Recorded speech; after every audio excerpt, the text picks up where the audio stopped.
மூகத்மனாமபி மகாகவிதா வதல்யான் ஸ்ரீகண்டிதேஷ சிசிரீகிருத ஜாகரூகான். அம்மா நான் தூங்குறேன், நான் தூங்கினா கூட நீ முழிச்சுட்டு இருக்கியம்மா.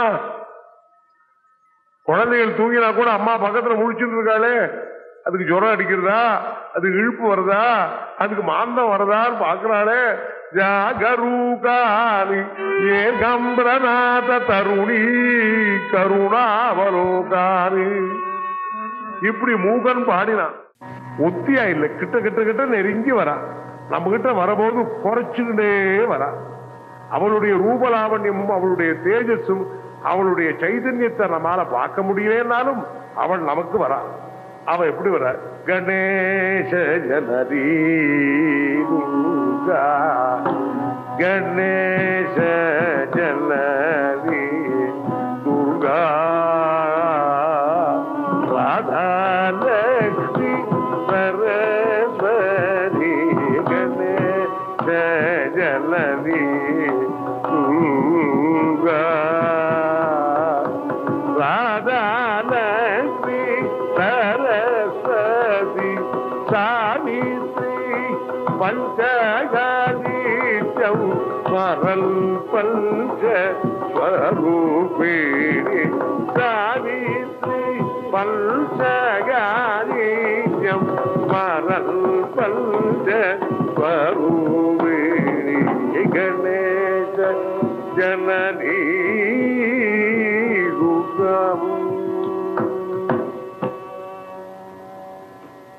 துர்கா, லக்ஷ்மி, சரஸ்வதி நம்ம எல்லாரும் கொண்டாடுறோம். அதை தவிர சாவித்ரி, காயத்ரி, 5 பிரகிருதியா அம்பாள் இருக்காங்க. நம்ம கிட்டக்க இருக்காவா. நமக்கு வேணுங்கிறத கொடுக்கறதுக்கு கஷ்டமே கிடையாது. நாமாவது ஒரு போஸ்ட் பாக்ஸ் பார்த்து வாசல்ல இருந்ததுன்னா கூட அந்த போஸ்ட் பாக்ஸுக்கு போய் போடணும். போஸ்ட் பாக்ஸ் நம்ம கிட்ட வராது. இங்க அப்படி இல்லை. இந்த ராதா கணேச ஜனனி துர்கா, ராதா லக்ஷ்மி சரஸ்வதி சாவித்ரி. ராதா, ராதையினுடைய பெருமையை பத்தி சொல்றேன். எல்லாம் இந்த 5 பேரை பத்தி தான் சொல்ல போறேன். கணேச ஜனனி துர்கா, துர்காங்கிறவள் பார்வதி, கௌரி, காளி அவள் தான். காளிங்கிற பேர் அவனுக்கு ஏன் வந்ததுன்னா, சிவபெருமான் இருக்காரு பக்கத்துல, சம்சாரம் இருக்காரு இல்லையோ, இந்த சம்சாரத்துக்கு கொஞ்சம் பரியாசம் உண்டு. பரியாசம் பண்றது. அம்பாள் கொஞ்சம் கருப்பு, விஷ்ணு கருப்பு. விஷ்ணுன்னா கருப்புன்னா நம்ம கருப்பு இல்லை, அது பளபளக்கிற கருப்பு, நீளம். அதே மாதிரி அவளும் கருப்பு. அதனால அவர் பார்த்தாரா, என்ன இப்படி கனங்கரேன்னு இருக்கிய, இப்படி ஒரு கருப்பா ஒரு பத்தினி எனக்கு வாச்சாளேன்னு சொல்லி சிரிச்சாராம். இவளுக்கு ரொம்ப கோபம். என்ன அப்படி சொல்றேன், என்ன பார்த்து நான் கருப்பா என்ன? கருப்பு தான். கருப்பா என்ன? இப்ப என்ன பாருங்க, நான் அடுத்த கணத்துல அப்படியே ஸ்வர்ணமயமானாலாம். அந்த ஸ்வர்ணமயனவள் தான் கௌரி. கௌரம்னா தங்கம். அந்த கௌரி அவள் தான் துர்கா. அந்த துர்கை என்ன பண்றாளுங்கிறதையும் பார்க்க போறோம். ஒவ்வொருத்தரும் ஒன்ன கொடுக்கிறார். துர்கை நமக்கு என்ன கொடுக்கிறா? கீர்த்தி, ஜெயம், காரியத்திலே பலம் எல்லாம் கொடுக்கிறார். லக்ஷ்மி நமக்கு என்ன கொடுக்கிறா? நமக்கே தெரியும். பணம் காசா கொடுக்குறா? இல்ல, பணம் காசு கிடைச்சா போறாது. சில பேர் பணத்தை வச்சு திண்டாடுற மாதிரி இருக்கும். இருக்கு என்கிட்ட ஒரு 3 lakhs இருக்கு, என்ன பண்ணுது, இப்படியே வச்சிருக்கேன். யாரும் கடன் வாங்க வரமாட்டேங்கிறான். அவனுக்கு கடன் கொடுத்து அதை லேவாதேவி பண்ணி அப்புறம் அது கொடுத்துட்டு அப்புறம் வராத. இது இல்லை. லக்ஷ்மிங்கிறது மனசு திருப்தி, மனசு துஷ்டி, சந்தோஷமா இருக்கு. குழந்தை குட்டிகளோட அதுகளுடைய பேச்சில, குழந்தையினுடைய மழலை சொல்லுல லக்ஷ்மி, பத்தினியினுடைய நல்ல சாந்த குணத்துல லக்ஷ்மி, பர்த்தாவனுடைய ஒரு இனிய பேச்சில லக்ஷ்மி, தாயார் தகப்பனுடைய அன்புல லக்ஷ்மி, லோகத்தில ராஜாவனுடைய நன்மையிலே லக்ஷ்மி, பூமியினுடைய செழிப்பிலே லக்ஷ்மி, காலத்துல பெய்கிற மழையில லக்ஷ்மி. அதனால நமக்கு சௌபாகியங்களை கொடுக்கறதுக்காகவே அவன் இருக்கான். சரஸ்வதி வித்யா சுரூபிணி. சரசுங்கிறது ஹிருதயம். நம்ம ஹிருதயத்திலிருந்து உண்டாரவள் சரஸ். சரசா சரஸ்வதி. அந்த சரஸ்வதிங்கிறவள் என்ன பண்றா? ரசத்தோடு கூடிய சரசா, ரசத்தோடு கூடியவள். ரசங்கிறது எது? அந்த ஏற்கனவே முதல்லயே சொன்னேனே, நம்ம ஜென்மாவினுடைய அவசியத்தை தெரிஞ்சுக்கிறது ரசம். இப்ப ஆஸ்திக சமாஜத்துல இந்த மாதிரி ஒரு சத்காரக்ஷேபங்கள் வச்சுக்கிறது எதுக்காகனா, நம்ம ஜென்மாவினுடைய அவசியத்தை தெரிஞ்சுக்கிறது. எந்த ஸ்ரீராம நவமியில எத்தனை பூஜைகள், எத்தனை அபிஷேகங்கள், எத்தனை வேத பாராயணங்கள், எத்தனை தெய்வீகமான காரியங்கள் நடக்கிறது. அதெல்லாம் எப்படி நடக்கும்? நம்ம இடத்துல இருக்கிறத கொடுத்தா தான் நடக்கும். கொடுக்காமல் எங்க நடக்கிறதா போயிட்டு வந்து வேத பாராயணத்துல இருந்து எப்படி இருந்தாலும் பரவாயில்ல, நான் சார் நீ என்ன பண்ண, நான் வந்துட்டேன், ஒன்னும் வராது உனக்கு. கொடுக்கணும். கொடுக்கணும்னா எப்படி கொடுக்கணும்? நிறைய கொடுக்கணும், வாரி கொடுக்கணும். ஔதாரியாது. அப்பதான் ரசத்தோட இருப்பேன். சரஸ்வதி ராதா. ராதாங்கிறவள் ஆனந்த நிலை. ராசம். ராசம்னா எப்பொழுதுமே அசைகிறது. நீங்க நல்லா சந்தோஷமா இருந்தா என்ன பண்ற? பேஷ் பேஷ் அசைவு இல்லையா? அந்த ஆனந்த நிலை ராசம்னு பேரு. ராசம்னா டான்சிங். டான்சிங் டுகெதர், எல்லாரும் சேர்ந்து நடனம் பண்றது. நீங்க எல்லாரும் சேர்ந்து நடனம் பண்ணாத போனா கூட உங்களுடைய மனசுக்குள்ள ஒரு ஆனந்தம் இருக்கு. அந்த ஆனந்தம் தான் ராசம். ராதா, துர்கா, லக்ஷ்மி, ராதா, சரஸ்வதி, சாவித்ரி. சாவித்ரி தான் காப்பாத்துற வித்தை. வித்தைன்னு இருக்கு இல்லையா? படிப்பு. எந்த வித்தை நம்ம கை கொடுக்கும்? நம்ம படிச்ச மேத்தமேட்டிக்ஸா, அல்ஜிபரா, ஜாமெட்ரியா? எது நம்ம கை கொடுத்து காப்பாற்றும்? ஆத்ம வித்தை. ஆத்ம வித்தையினுடைய கிளை எது?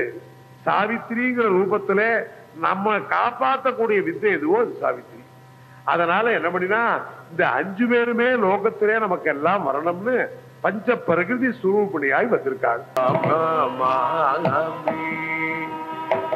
நவ நவ யுவதி நவராத்திரி தேவி அம்பிகாம் நமாமி.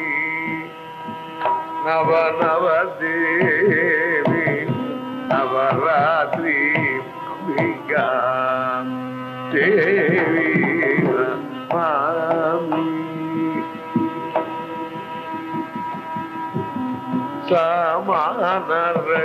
சமானரகிதாம் சர்வேஸ்வரி. சமானரகிதாம் சர்வேஸ்வரி. சமானரகிதாம் சர்வேஸ்வரி. சகலாகம சல்லுதபயம். சகலாகம சல்லுதபயம். சகலாகம சல்லுதபயம் நமாமி. நவ நவ யுவதி நவராத்திரி தேவி அம்பிகாம் நமாமி.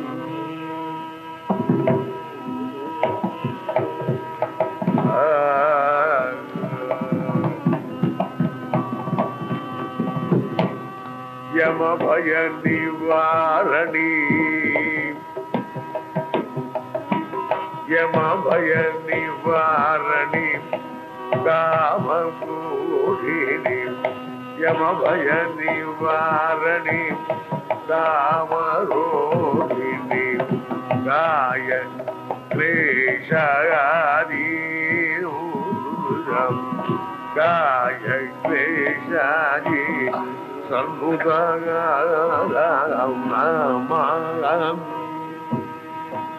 नव नव आदि देवी अम्बिकां नमामि।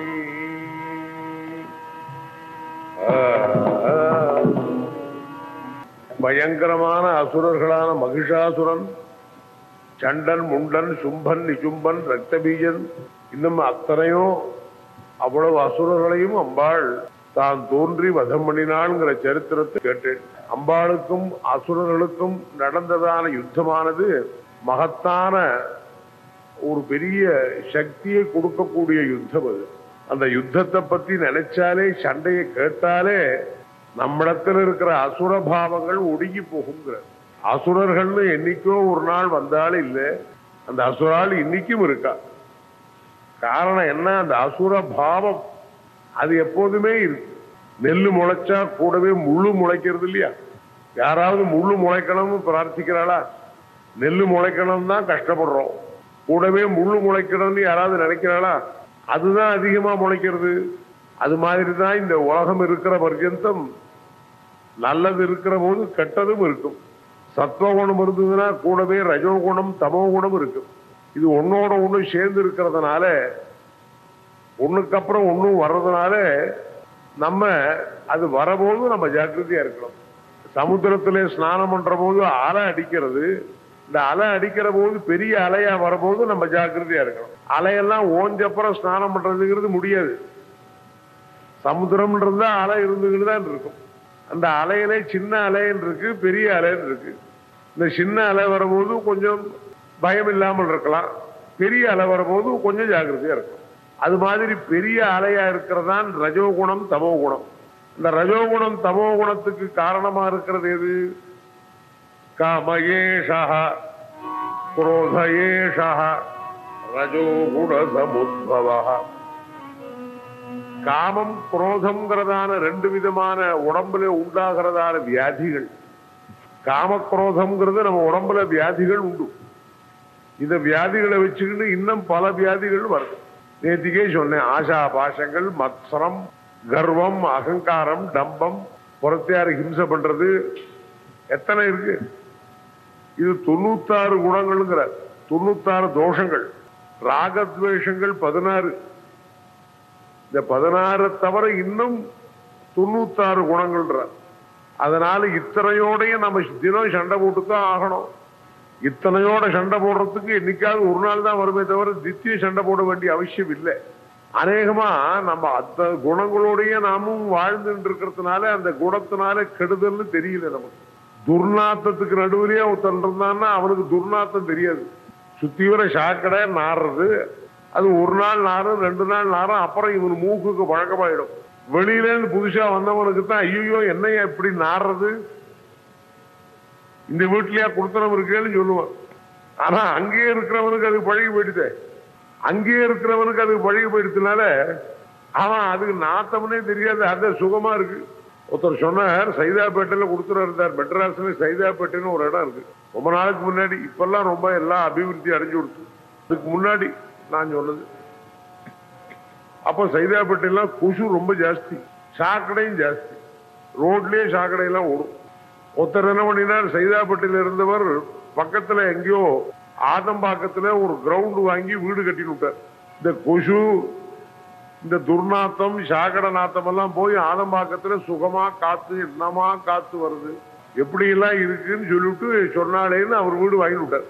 இந்த சைதாப்பேட்டை குடுத்தனத்தை விட்டுட்டு ஆதம்பாக்கத்துக்கு போனப்புறம் என்னன்னு விசாரிச்சேன், எப்படி இருக்கு, புது வீட்டுக்கு போயிருக்கே, தூக்கமே வரல, ஏன் கொசுக்கடியே இல்லை, அந்த சைதாப்பேட்டை வாசனையே இல்லை, அது பழகி போச்சு. அது மாதிரிதான் இந்த ஜென்மாவில எல்லாம் பழகி போயிடுறது. பழகி போயிடுச்சுனாக்க அது தோஷம்னே நமக்கு தெரியல. நம்ம மூச்சு விடுற போது எத்தனை கிருமிகள் உள்ள போறது, மூச்சு இழுக்கிற போது எத்தனையோ கண்ணுக்கு தெரியாத பூச்சிகள் போய் நம்ம வயிற்றுக்குள்ள போயிடுறது. சமைக்கிறோம், அடுப்புல அரிசியை உலையில வச்சு கொதிக்கிற போது அந்த அரிசிக்குள்ள இருக்கிற பூச்சிகள் எத்தனை இருக்கு, கண்ணுக்கு தெரியாத பூச்சிகள், அதெல்லாம் துவம்சம். அப்புறம் அரைக்கிறோம், சுல்லனம் பேஷணம், அதுக்கப்புறம் அம்மியில வச்சு அரைக்கிற தொகையல், அதுல எத்தனை பூச்சிகள் போறது, கண்ணுக்கு தெரியாமல் இருக்கு, கண்ணுக்கு தெரிஞ்சு வச்சு அரைக்கிறவங்க இருக்கான். அப்புறம் காய்ச்சறோம், இடிக்கிறோம், 5 விதமான காரியங்கள் பண்றோம். சமையல் நடக்கணும்னா எத்தனை இருக்கு, இடிக்கிறது, அரைக்கிறது, கரைக்கிறது, கொதிக்க வைக்கிறது, அப்புறம் ஒன்னா கலக்கிறது. இதுல எத்தனை ஜீவராசிகள் போறது, இத்தனை ஜீவராசிகள் எங்க போறது, வயத்துக்குள்ள போறது. ஆனா நாமெல்லாம் வெஜிடேரியன், பியூர்லி வெஜிடேரியன். மாம்சம் சாப்பிடாதவா கூட இந்த ஜீவஹிம்சை பண்றாளே, அதுக்குத்தான் நம்ம பெரியவாள்லாம் என்ன பண்ணா, பஞ்சசூரா யஜ்யம்னு நித்தியம் வைஸ்வதேவம்னு ஒண்ணு பண்ண சொன்னான். சந்தியாவந்தனமே பண்றதுல வைஸ்வதேவத்துக்கு எங்க போறது இப்போ? அதுலதான் நித்தியம் இந்த பிராணிகள் ஹிம்சையை போக்குறதுக்காக, ஏன்னா இதுக்கு தண்டனை உண்டு. இது உங்களை விட்டுற மாட்டான். நான் என்ன பண்றது, சாப்பிட வேண்டியிருக்கு, அது மாதிரி பண்ணினா அதான் அதுக்கு தண்டனை. அந்த தண்டனை வராது இருக்கிறதுக்காக ஒரு பிராயஷ்சித்தாதி பிரார்த்தனை இந்த பஞ்சசூனா யஜ்யம்னு வைஸ்வதேவம். இப்ப அத்தனையும் சாப்பிடுறமே பழக்கமா போயிடுது இல்லையா? அதனாலதான் துர்குணங்கள் 1000 இருந்தாலும் அது பழகி போயிடுச்சுன்னா சரியா போச்சு. அது மாதிரி ஒரு தப்பான காரியம் பண்ற போது அது முதல்ல தப்பா தோன்ற போது பயமா இருக்கு. முதல்ல திருட ஆரம்பிச்சான்னா பயப்படுறான். முதல் திருடுறதுக்கு கை விட்டு போறதுக்கு பயப்படுறான். அப்புறம் பழக்கமா போச்சுன்னா எக்ஸ்பர்ட் ஆயிடுறான். பேசிக்கிட்டே இருக்கிற போது பையிலிருந்து கிழிச்சு எடுக்கிறான் பாருங்க. அவன் என்ன பண்றான் எப்படி பண்றான்னு தெரியாம இருக்கு. முதல்ல என்ன பண்ணான், பயந்துட்டு தான் செஞ்சான். அதனால நாம் செய்யற எந்த காரியத்திலையும் அசுரபாவம் நமக்கு ஆக்கிரமிச்சு கொடுத்தோம்னா நமக்கு அசுரனே தெரியாமல் நாம அதுல சேர்ந்து விடுறோம். வினதா சுத வாகன ஸ்ரீரமணா. தியாகராஜ சுவாமிகள் ஒரு கீர்த்தனத்துல அதை சொல்றார். வினதா சுத வாகன ஸ்ரீரமணா வினதா சுதவாகன ஸ்ரீரமணா மனசாரக சேவில் ஜெய ஸ்ரீராமா. வினதா சுதவாகன ஸ்ரீரமணா. பகவான போய் சேவிக்கிறது இருக்கு. இப்ப நீங்களாம் பகவானை சேவிக்கிறீங்களே, இந்த சேவையினால என்ன ஆறுதுன்னா நீங்க கார்த்தாலேந்து சாயங்கால பர்யந்தம் பண்ணி இருக்கிற நமக்கு தெரியாது இருக்கிற பாப்பங்கள்லாம் அழிக்கப்படுறது. ரிட்டர்ன் ஆஃப்ங்கிற மாதிரி அந்த தரிசனத்தினாலே, பகவானுடைய தரிசனத்தினால நீ இத்தனை நாள் ஒன்னு அறிஞ்சோ அறியாமலோ பண்ணின பாபங்கள் எல்லாம் போயிடுறதுங்கிறார். அதனாலதான் பகவத் தரிசனத்துக்கு சென்றார். இந்த இடத்துல உட்கார்ந்து மெடிடேஷன்லாம் கிடையாது. நம்ம ஆலயங்கள்ல மெடிடேஷனே இடம் கிடையாது. என்ன சார், கிறிஸ்டியன் சர்ச்சை போய் பாருங்க, முஸ்லீமனுடைய மாஸ்க போய் பாருங்க, அவெல்லாம் என்ன சைலண்டா எப்படி எல்லாம் பண்றா. ஒரு விஷயம் தான் சொல்லிட்டு இருக்கேன். அவெல்லாம் என்ன சைலண்டா எப்படி பண்றா. நம்ம கோவில பாருங்க, ஒரே கூத்து அமக்களம் சத்தம் அப்படின்னு சொன்னா நம்ம ஆலயங்களுடைய லட்சணமே அதுதான். நாம் பகவான தரிசனம் பண்ண போறது சிவ தரிசனம். சிவனுக்கு எது பிரீத்தின்னா அவரை ஒரு தரம் தரிசனம் பண்ணினா போறோம். விஷ்ணுவுக்கு என்ன பிரீத்தின்னா நாம சங்கீர்த்தனம், நாராயண நாராயண நாராயண. குருவாயூர் கஷேத்திரத்துல வேற ஒண்ணும் கிடையாதுங்க. அங்கெல்லாம் பிரம்மோத்சவம்னா இதான், நாராயண நாராயண நாராயண நாராயணான்னு சொல்றதை தவிர வேற ஒன்றும் கிடையாது. விஷ்ணுவுக்கு நாம சங்கீர்த்தனம், அம்பாளுக்கு அது கூட கிடையாது, ஸ்மரணம்ங்கிறார். நீ காமாட்சி அம்மன் கோவிலுக்கோ மீனாட்சி அம்மன் கோவிலுக்கோ இல்ல அகிலாண்டேஸ்வரி கோவிலுக்கோ நீ போனியானா அங்க போய் அம்மாவை நினைச்சுக்கணும், தோத்திரம் கூட சொல்ல வேண்டாம். சில பேர் மீனாட்சி அம்மன் கோவில போய் இறைஞ்சு பாடுறான். அதனால ஒவ்வொரு ஆலயத்திலையும் நீ போற போது ஆலயம் எல்லாமே சேர்ற இடம். உன்னுடைய மனசு புத்தி, உன்னுடைய படிப்பு, உன்னுடைய கலைகள், உன்னுடைய சந்தோஷம் எல்லாமே சேர்ற இடம் ஆலயம். அந்த இடத்துல பகவானுக்கு உன்னுடைய நன்றியை தெரிவிக்கிற. அப்பா எனக்கு புத்தி கொடுத்துருக்கே, கை கால் கொடுத்துருக்கே, கண்ணு கொடுத்துருக்கே, எனக்கு வாழ்வு கொடுத்துருக்கே, எனக்கு சாப்பாடு கொடுத்துருக்கே, நான் அதுக்கெல்லாம் தகுதி உள்ளவனா, எனக்கு வேணுங்கிறதான வஸ்துக்களை எல்லாம் உலகத்துல படைச்சிருக்கே, இதெல்லாம் நீ கொடுத்ததுனால இல்லாமல் நான் எப்படி இருப்பேன்னு அவனுக்கு நன்றி தெரிவிக்கிறதுக்கு தான் போய் ஒரு நமஸ்காரமோ இல்ல ஒரு கையினால் அஞ்சலியோ இல்ல ஏதோ தேங்காய் பழமோ நம்மால அதான முடியும். அவ அலங்காரமா நகைகளை கொடுக்குறா, பட்டு வஸ்திரம் சமர்ப்பிக்கிறா, உபச்சாரங்கள் பண்றா, அவளால முடிஞ்சது. நன்றியை தெரிவிக்கிறோம். அதனால என்ன ஆறுதுன்னா நாம் செஞ்ச காரியங்களிலே வர தோஷங்கள் அழிக்கப்படுறது. நாம் செய்கிற காரியங்களை எல்லாமே பர்ஃபெக்ட் நினைச்சுக்காது, எல்லாம் இம்பர்ஃபெக்ட் தான். அதனால அசுரபாவம்ங்கிறது மனுஷனை ஆக்கிரமிச்சுட்டு இருக்கு. அசுரபாவத்தினாலே நாம் எல்லாரும் மூழ்கிட்டு இருக்கோம். நமக்கு தேவபாவம் இல்லை. கொஞ்ச நாள் தேவபாவம் வருது. இது மாதிரி பகவானுடைய சந்நிதியில வரபோதோ அல்லது பகவானுடைய சரித்திரத்தை கேட்கணும்னு உட்கார்ற போதோ, இல்லை வீட்டிலேயே பாராயணம் பண்ற போதோ, யாருக்காவது தான தர்மம் பண்ற போதோ, யாருக்காவது உபகாரம் பண்ற போதோ, யாருக்காவது நல்ல வார்த்தை சொல்லி அவனுக்கு உபயோகமா நடந்து கொள்ற போதோ, இது மாதிரி ஒரு நல்ல காரியங்கள்ல கொஞ்ச நாளைக்கு தேவபாவம் வருது. மற்ற சமயம்லாம் நம்ம ஆக்கிரமிச்சுட்டு இருக்கிறவாள் அசுரால் தான். அதனால இந்த அசுராலோட நம்ம சண்டை போட வேண்டியது அவசியம்னு அம்பாளே காட்டினார்.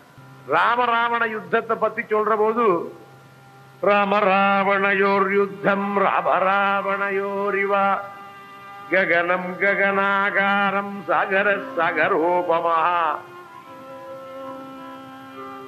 ராமராவண யுத்தத்துக்கு சமானம் ராமராவண யுத்தம் தான். அதுக்கு சமானம் வேறு எதுவுமே கிடையாது. ஆகாசத்துக்கு உபமை சொல்லணுமானால் ஆகாசம் தான். ஆகாசம் எது மாதிரி இருக்குன்னா ஆகாசம் மாதிரி தான் இருக்கு. அது மாதிரி ராமராவண யுத்தம் ராமராவண யுத்தம் தான். அவ்வளவு பெரிய சண்டைன்னு 20 நாள்னா சமுத்திரத்தை தாண்டி போனாவா. அது அதை காட்டிலும் பெரிய யுத்தம் மகாபாரத யுத்தம்.